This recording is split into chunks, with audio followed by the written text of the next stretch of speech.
Wie Sie wahrscheinlich wissen, sind Konversionen nicht nur überaus seltsame biografische Vorfälle mit meist recht unabsehbaren Konsequenzen. Sie präsentieren sich auch als Erzählhandlungen, als Narrationen ganz eigener Art. Sie passieren nicht einfach hier und dort und mit einem Mal. Sie folgen auch Formularen, Mustern, Modellen, mit denen sie für Konvertiten und für Laien, für Beobachter und Selbstbeobachter als Konversionen mit bestimmten Schauplätzen, Verlaufsformen und Dramen erkennbar werden. Um als Konversionen oder Bekehrungen zu was auch immer zu gelten, müssen sie an Bekehrungen und an Bekehrungen von Bekehrungen erinnern. Das geht dann, um ein prominentes Beispiel zu nennen, ungefähr so. Man bricht frühmorgens auf, nimmt einen beschwerlichen Weg ins Gebirge, der Aufstieg ist langwierig und steinig, man gerät zwischendurch auf Um- und Abwege, lässt eine Welt hinter sich zurück. Man ignoriert Warnungen, folgt einem inneren Drang, sieht den Berggipfel vor sich und plötzlich ist man da. Ein ungewohnter Hauch in der Luft, ein Rundblick, eine nie gesehene Ferne, wolkentief unten am Horizont das Meer. Und dann kommt die Wende oder Umkehr. Gerade noch staunend zieht sich der Blick mit einem Mal aus dem Prospekt oder aus dem Panorama zurück. Und die Fügung will es, dass hier auf der Höhe des Gipfels ein Buch zur Hand ist, ein faustgroßes Werklein, wie es heißt. Man blättert es auf, der Blick verfängt sich, liest sich fest. Und was dann ganz unvermittelt gelesen wird, ist jenes berühmte 10. Buch aus den Bekenntnissen des Augustinus, das nach dessen Bekehrung im Mailänder Garten der Bewunderung von Außenwelt und Natur entsagt, um sich dem inneren Heil zu verschreiben. Sie kennen alle die Geschichte. Francesco Petrarcas Besteigung des Mont Ventoux gipfelt nicht nur in einem Fernblick, der, wie man immer wieder behaupten wollte, einen neuen Horizont in der Geschichte des abendländischen Menschen eröffnet, den Horizont ästhetischer, sinnlicher, irdischer oder geradezu jubilatorischer Welterfahrung. Zugleich aber führt dieser Aufstieg an einen Umschlagspunkt heran, an dem die Feier der befreiten Weltsicht in die Lektüre in eine Szene des 4. Jahrhunderts nach Christus verfällt und mit dieser Szene eine der kanonischen Bekehrungsformeln der Christenheit erinnert und vor Augen stellt.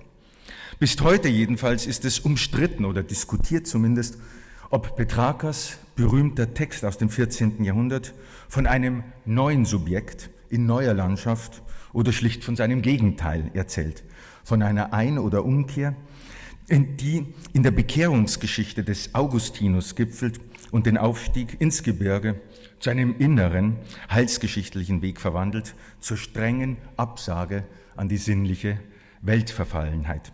Die Bekehrung des Augustinus hat Petrarca noch einmal bekehrt. Damit ist auch der Schauplatz des heutigen Abends bezeichnet. Wenn nämlich Stephen Greenblatt gleich über Augustinus in seinem Mailänder Garten sprechen wird, so ist damit ein zweifacher Zeithorizont eröffnet. Denn einerseits sind Bekehrungen nur vor dem Hintergrund vergangener Verkehrungen, Konversionen nur vor dem Hintergrund vergangener Perversionen im Wortsinn möglich.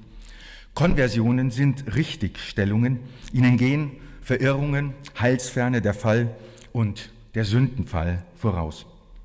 Andererseits hat Augustinus mit dem Stil seiner Bekehrungsszene im Garten ein biografisches Drama mit großer Zukunft geschaffen. Von nun an wird sich die biografische Erzählung daran messen müssen, ob und wie sich in ihr eine große Wende oder Umkehr, wie religiös oder säkular auch immer, ereignet. Etwas überspitzt formuliert, eine Biografie, eine erzählbare Biografie besitzt von nun an nur, wer eine gewisse Bekehrungsbereitschaft zeigt. Sie alle kennen die großen Bücher und Arbeitsgebiete von Stephen Greenblatt. Sie kennen ihn als Gründer des New Historicism, als Shakespeare-Forscher und Experte der Renaissance, Sie kennen ihn als Theoretiker der Literaturgeschichte, als Mitherausgeber der Zeitschrift Representations. Sie kennen vielleicht seine frühen Begegnungen mit dem Marxismus oder später mit Michel Foucault. Und auch Sie haben ihn vielleicht als Erfinder der Zirkulation sozialer Energie und als Vertreter eines streng säkularen Denkens schätzen gelernt. Von den zahlreichen Büchern Stephen Greenblatts will ich hier nur die wichtigsten erwähnen. Die Verhandlungen mit Shakespeare natürlich von 1990 im Deutschen, schmutzige Riten, Betrachtungen zwischen Weltbildern, wunderbare Besitztümer, die Erfindung des Fremden 1998, Was ist Literaturgeschichte von 2000, Will in der Welt, wie Shakespeare zu Shakespeare würde von 2004, Hamlet im Fegefeuer von 2008. Besonders hervorheben will ich hier und auch im Zusammenhang mit dem heutigen Thema Stephen Greenblatts jüngstes Buch Die Wende, wie die Renaissance begann von 2012. Denn in diesem letzten Buch, für das er auch den Pulitzerpreis erhielt, hat der Historiker Greenblatt seinen eigensten historischen Stil vollendet, einen Stil, der sich am Widerstand des Anekdotischen misst. Die Anekdote ist für Stephen Greenblatt Gegenstand und Verfahren zugleich. Einerseits verdichtet sich in ihr das Substrat der Geschichte, das Singuläre und Zufällige, die nichtlineare und sprunghafte Bewegung, das Partikel im Sand der historischen Begebenheiten. Andererseits ist das Anekdotische mit einer spezifischen Darstellungsform, auch einer historischen Darstellungsform verknüpft. In ihr verkörpert sich der Widerstand gegen das Prinzipielle, der Einspruch gegen den determinierten Verlauf. In ihr, also in der Anekdote, bewahren sich die vergangenen, die vergessenen, verlorenen oder immer noch insistierenden Möglichkeiten, die die Geschichte selbst sind. Das wäre übrigens auch die Sache der Konversion oder der Bekehrung, eine zugefallene, eine höchst unwahrscheinliche Begebenheit, die mit einem Mal größte Bestimmtheit und Konsequenz beginnt. Im Namen der Mosse-Lectures, des Instituts für Deutsche Literatur und der Humboldt-Universität möchte ich Sie ganz herzlich zum heutigen Abend begrüßen. Und natürlich freuen wir uns ganz besonders, dass Stephen Greenblatt heute unser Gast sein kann. Bitte begrüßen Sie zusammen mit mir Stephen Greenblatt. Please welcome Stephen Greenblatt.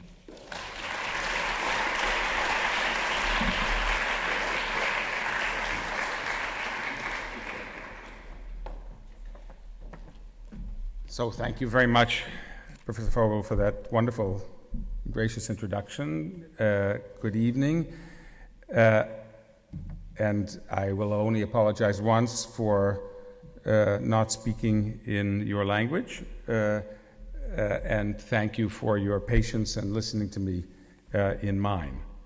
The overarching context for the lecture I want to give this evening is a book that I'm writing about the story of Adam and Eve, about why the story of the naked man and woman and the talking snake had the remarkable life in our culture that it had, and specifically about the ways in which certain figures invested themselves, body and soul, in grappling with the story's paradoxes, exploring its ethical contradictions, and ultimately in making it real. The more immediate context is the honor of this invitation, and in that spirit I want to take a very quick glance at and I asked whether I should say Georg Mosse or George Mosse, and in some sense that the move from one to the other is the point. I had the pleasure of meeting George Mosse, as I'll call him, once years ago at the Wissenschaftskolleg. I was struck at the time both by the liveliness of our conversation and also by the obvious fascination that his presence exercised on my German friends, who clearly regarded him as a figure of particular significance. I understood, at least dimly, that the significance extended beyond his published work, important as that was, to his person, that is to say, to the life he had led and to the painful history that shaped that life.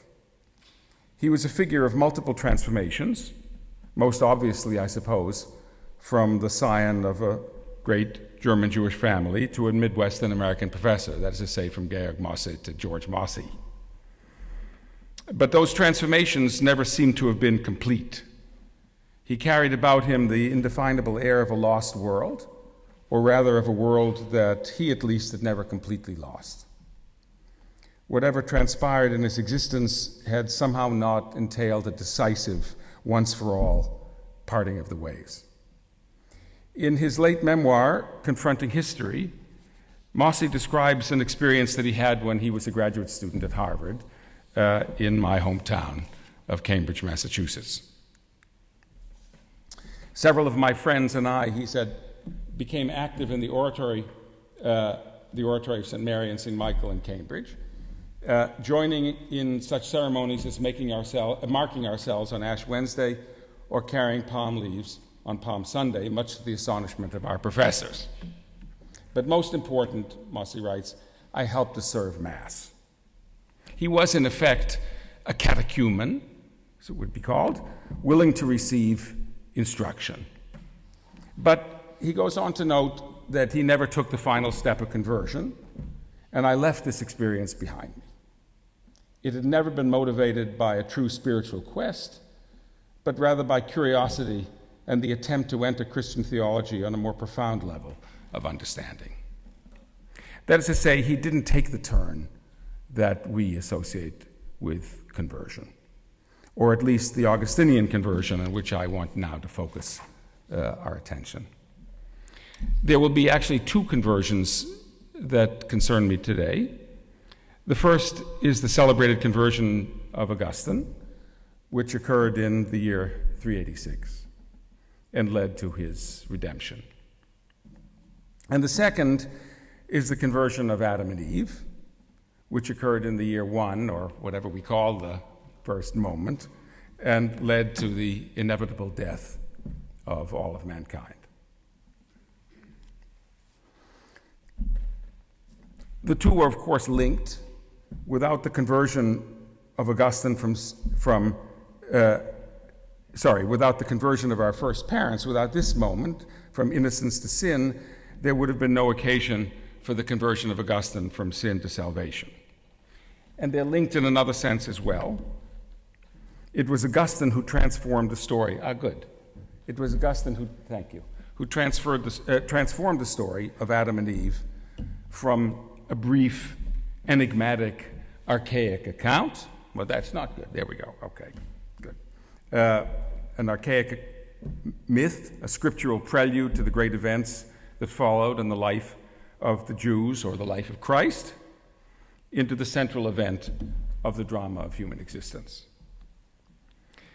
That is to say, the background of all of this is that, as you probably know, the story of Adam and Eve has had obviously some significance in the Hebrew Scriptures, but in the consciousness, sensibility, and the enormous body of commentary of the Jews, of the rabbis, Adam and Eve takes very much a second place to the story of Abraham, as it does likewise in Islam. Let's see what happens. Here we are again. But it was actually Augustine who principally, first and foremost, made the story of Adam and Eve into the central story that it exists, in which it exists now. I wonder if we can figure out why this is doing this. We can keep going and we can see what happens. All right. The conversions in question both occurred in gardens, but I want to begin in a rather different setting, which is to say this one, if it ever shows up. There we go.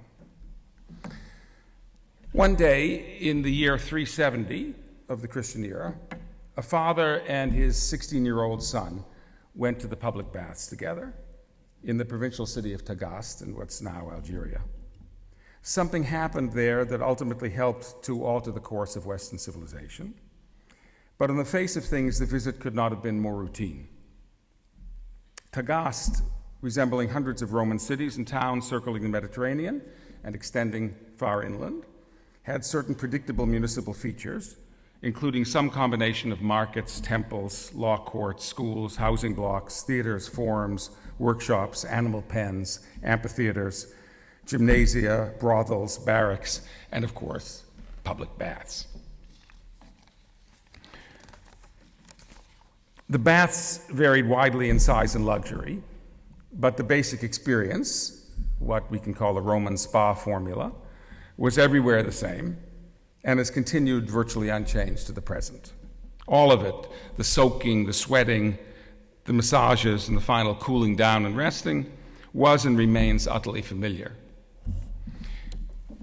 Actually, I don't know, I'm sure there are. Berlin is one of those cities in which I haven't gone to one of these, but I know they exist here, and as they exist virtually everywhere. So what could have possibly transpired there more than 1,600 years ago that left a significant trace, a trace that's reached our own world? At some point in their visit, the 16-year-old boy must have had an erection, and his father noticed it. Not in itself a world historical event, but the boy was named Augustine, and years later he still remembered what had happened. He recalled the moment in the Confessions, which he wrote around the year 397, a few years after he'd become a bishop in North Africa. That day in the public baths, he wrote, his father saw the signs of active virility coming to life in me, and this was enough to make him relish the thought of having grandchildren. It's easy, even across a vast distance in time and a profoundly different culture, to conjure up a teenager's exquisite embarrassment. But embarrassment, the intense longing to disappear, or to make his father stop looking, or to sink through the floor of the bathhouse, is not what fixed itself in Augustine's memory.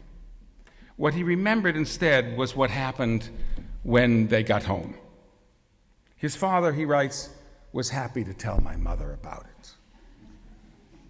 Even here, it's not his embarrassment that he wants to share with the God to whom he's addressing his confessions. He was happy to tell my mother about it, for his happiness was due to the intoxication which causes the world to forget you, its creator, and to love the things that you've created instead of you, because the world is drunk with the invisible wine of its own perverted, earthbound will. And that isn't by itself alone the center of what it is that fixed itself in its memory. It goes on, but in my mother's heart, you had already begun to build your temple and laid the foundations of your holy dwelling. So in her piety, she became alarmed and apprehensive. The adolescent's erection had become the occasion, not by any means the first and certainly not the last, for a serious difference between his parents, Patricius and Monica. Of the two, though Augustine says very little about him, the father seems easier for us to understand. A man of modest means, Patricius had high hopes for his eldest son, whose promise he and the whole family clearly recognized. Augustine had a sibling, a brother, but there's virtually nothing, we learn virtually nothing about the brother. All the focus in the family attention is on brilliant little Augustinus. The young Augustine had already been sent to study for several years in the pleasant town of Madura. He had done well enough there to merit being sent on to the University at Carthage, from whence he'd be launched on a brilliant, potentially lucrative career. The gifts he'd already shown, a way with words, a facility in literary interpretation and performance, suggested something in law or administration or public speaking. At the bathhouse, Patricius allowed himself to leap ahead in his fantasies and to imagine himself surrounded by his grandchildren, the offspring of his successful son. The fantasies must have been all the sweeter because this was a difficult time for Patricius. Augustine was back in Tagaste at 16 years old for a reason. His father didn't have the money to send him to Carthage and was scrambling to raise it. He was not poor. We know that he owned some property and even some slaves, But a university education was extremely costly. The model here was American, not German. Other fathers, even ones far richer, Augustine recognizes, would not have gone to the trouble and expense. The effort that his father was making was no secret in the town. No one had anything but praise for my father, who, despite his slender resources, was ready to provide his son with all that was needed to enable him to travel so far for the purpose of study. But the beneficiary of all this paternal care, Augustine himself, does not look back and join in the municipal chorus of praise. This same father of mine took no trouble at all, he tells God, to see how I was growing in your sight and whether I was chaste or not. So we're back here to the scene in the bathhouse and to the abyss that opened up at home between his father and his mother. Under intense, if quiet, pressure from his ardently Christian wife to convert and become baptized, Patricius resisted. Though he had allowed his child at birth to be signed with the sign of the cross, and though he himself had recently agreed to listen to Christian instruction as a catechumen, he certainly didn't concern himself with his son's spiritual development in the sight of Jesus, nor did he regard the evidence of his son's virility with anything but delight. If he'd been asked to justify this delight, he might have invoked the goddess Venus, whose erotic power knit together the whole universe, or he might simply have said, with Shakespeare's Benedict, the world must be peopled. In any case, most people in his world would have instantly understood why he was happy.